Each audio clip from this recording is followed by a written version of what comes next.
Hi, welcome to part 2 of Never Forever's Spring Cruise. When we left you last time, we were anchored in Garden Bay. We spent a few days there, visiting Madeira Park, having a nice dinner out, and picking up a few more supplies. Then we up-anchored and headed north.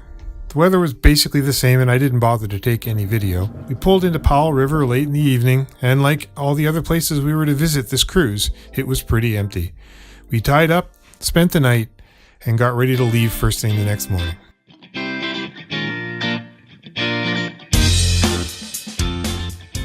Our first real destination was the Copeland Islands.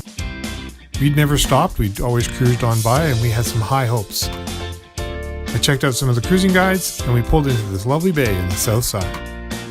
It was pretty rocky, so Leslie stood up on the bow and made sure that we didn't hit anything on the way in. Soon enough, we dropped anchor in some of the clearest water that we'd seen. We actually managed to spot the anchor a little later when we were out rowing around. There wasn't really enough room to swing, so we backed up and there was a cable that was tied up in the high rock cliffs, so we tied off to that. Then we hopped in the dinghy and rowed ashore and started exploring this beautiful island. Saw lots of wildlife. We could hear the sea lions off in the distance.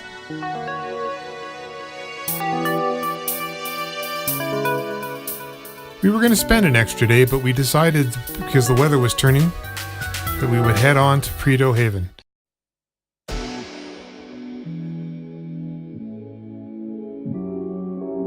When we pulled into Melanie Cove, there was only one other boat there. We'd never been before, but we'd heard that Prado Haven was always stuffed full of boaters. It was rainy for a couple of days while we were there, but that didn't stop us. We rowed around for a little while, exploring the shorelines,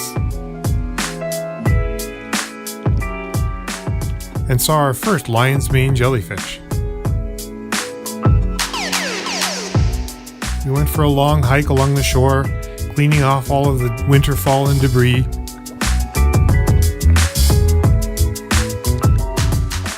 Later we rowed out into the main harbor, and it also was completely empty.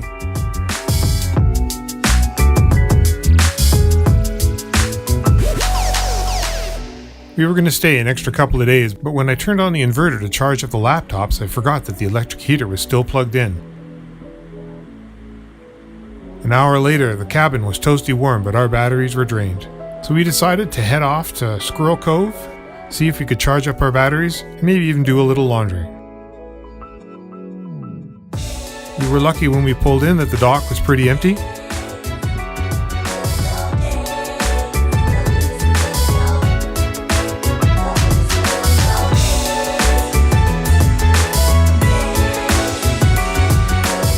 I plugged in the shore power, and then we did some laundry for the afternoon. As soon as that was done, we headed off to Squirrel Cove proper. When we pulled in, this anchorage was completely empty. Last time we'd been here, there must have been over 100 boats. Later in the day, a couple more boats showed up, but still, it was pretty remarkable.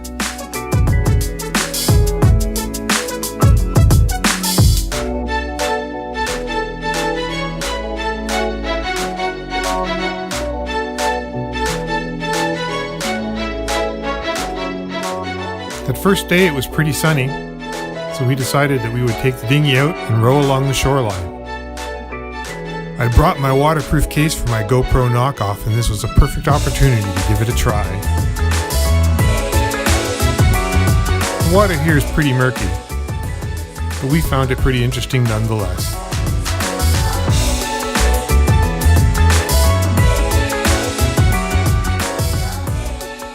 Saw plenty of oysters, barnacles, and the occasional jellyfish.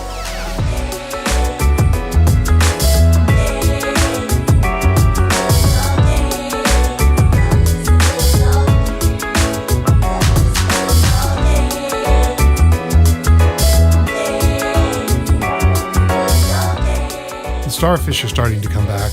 They'd seemed to be missing the last time we went out here. We saw more and more of them as the trip progressed.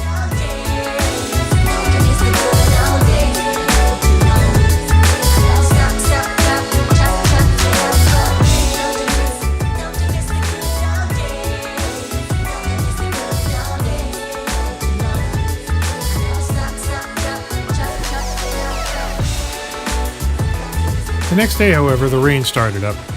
We decided we needed a down day, so we just stayed on anchor anyway. And all day long the rain poured down.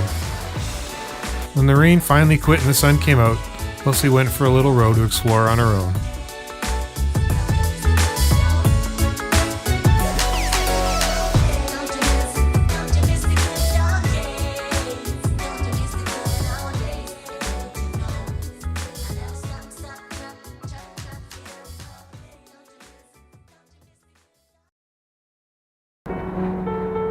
After that, we decided that we were going to take a chance and go up to Cassel Falls. It's one of those must-sees when one's up in Desolation Sound, but we'd never been. Once again, taking advantage of the pretty empty waters, we decided this was our opportunity. We didn't spend the night there, because when the winds came up, we weren't really sure about our anchorage.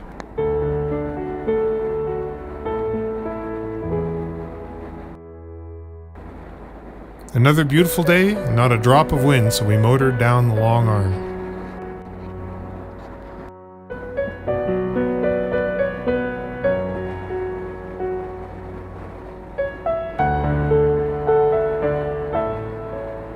We spent a little time wandering around, trying to find the best place to drop our anchors. There was a series of rock wings along the rock wall leading up to the falls. We decided we'd try and get in as close to the falls as we possibly could.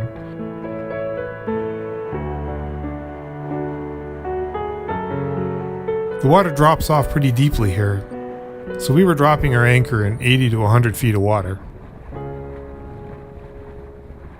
It didn't work out so well. Not only were we fighting our so-so stern anchoring skills, but it turned out that the outflow from the waterfalls kept pushing our stern along. Yeah, I think we'll probably have to go to the lower 180, so you're probably let a bunch of anchor out. Now?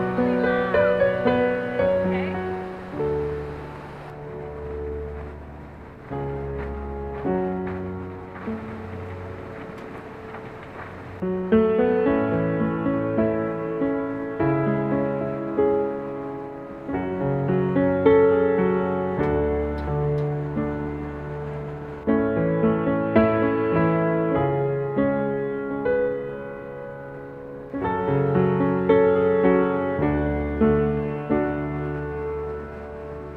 We tried 2 or 3 times to get the first set of rings and gave up.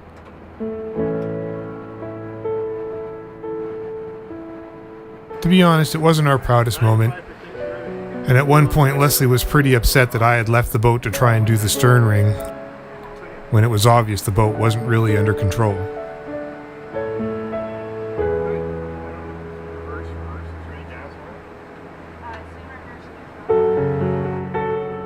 Then we moved on to the next set of rings. We managed to get our rope through them, but we couldn't actually stabilize the boat, so we gave up on that opportunity as well.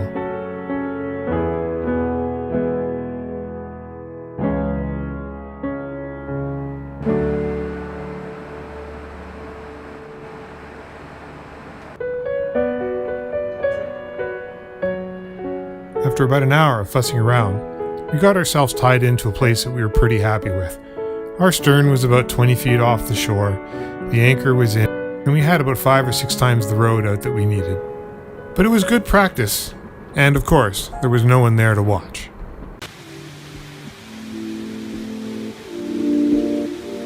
After we were finally settled and happy with where we were, we got into the dinghy, took a little explore around, and pulled up to the park dock to hike up to the top of the falls.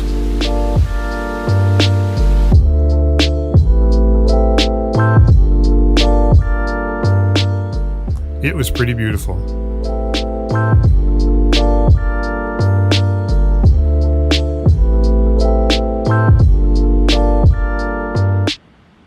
But it wasn't until we got to the lake itself that we realized just how beautiful it was.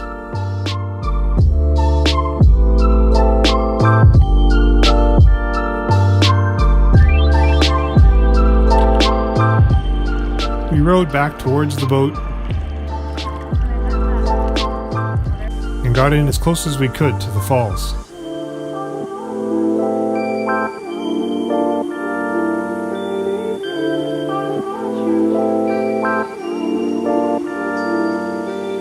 The fresh water thundering down into the bay foamed up the water like it was a bubble bath.